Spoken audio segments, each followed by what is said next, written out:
And we're back, still plowing through the 25th Amendment of the U.S. Constitution here on the Constitution Line by Line. I'm Don Fraser. I'm joined by Paul Fabrizio. Yes, Professor Paul Fabrizio. And he is now going to take us into the third segment of the 25th Amendment. Okay. Right. And just to confuse you further, the third segment is actually Section 4. Okay, yeah. Well, okay, but who cares? Yeah. Okay. Read it for yourself.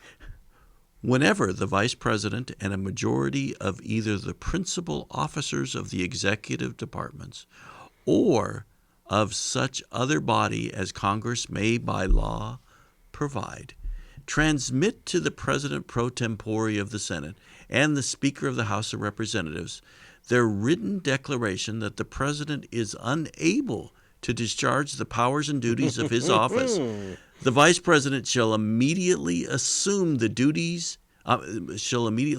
powers and duties of the office as acting President. So now this is a congressional grab, potentially. Well, no. Again, Congress doesn't vote. Okay. But the Vice President has to work in concert with other people. Yes. So the standard understanding is that he works with the cabinet members. Yes. And sends a letter over to Congress, the House and the Senate, saying, hey, the President, he can't do his job. Yeah, he is walking down the hallway, swinging a sword, wearing a nightshirt, and a lampshade. Right. Or, as you think about it, there was all sorts of questions about Richard Nixon, and he, of course, was president after this, when he was alleged to be talking to the paintings in the wall, during the height of the Watergate crisis. Was he in his right mind? Well, and what if somebody is hit by an assassin's bullet and just goes into a coma? Right, and that's actually the spur for this was the assassination of John F. Kennedy. Yeah, now he was most sincerely dead. Right, but what if he had survived, but with severe brain damage? Yeah. He would still have the powers of the president. So they had to come up with a way that would allow for the vice president working in concert with others, which would minimize a coup. Yeah. And so Congress can't just declare somebody incompetent. Right. So therefore they would say, okay, this man is not, or this president is no longer able to fulfill the duties. The vice president then gets the power. So you still have to convince his cabinet and his VP. Right. And the vice president is a key person, and then it's who they're working with. Now, all the years I've been teaching about this has been a non-issue, and most people thought it was silly until, unfortunately, with our current president. Yeah. And then, believe it or not, there was serious discussion, even if you believe some of the books that were written about the early days of the Trump administration, about using the 25th Amendment and getting the cabinet and the Vice President Mike Pence together and writing a letter saying that the president was simply unable to fulfill the duties of his job and that Mike Pence should become the acting president. And how far along did that go? It didn't go very far because Mike Pence stopped all the discussion. Yeah.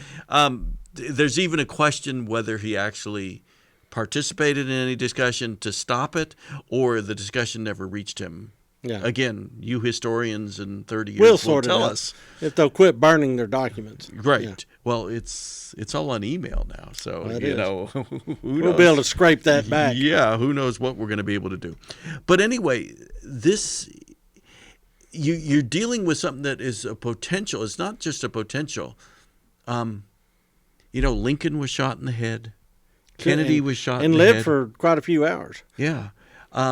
Well, and Garfield lived for quite a few hours. But he wasn't shot in the head. He was shot in the guts. He was incapacitated. But he still could talk and he still could write. Yeah, I don't know what kind of condition he was in. He was in rough condition. And who else was McKinley. And then, you had presidents, as we talked about before, who've had strokes, heart attacks.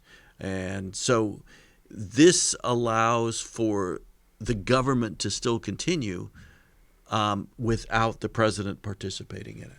And in an age of nuclear weapons,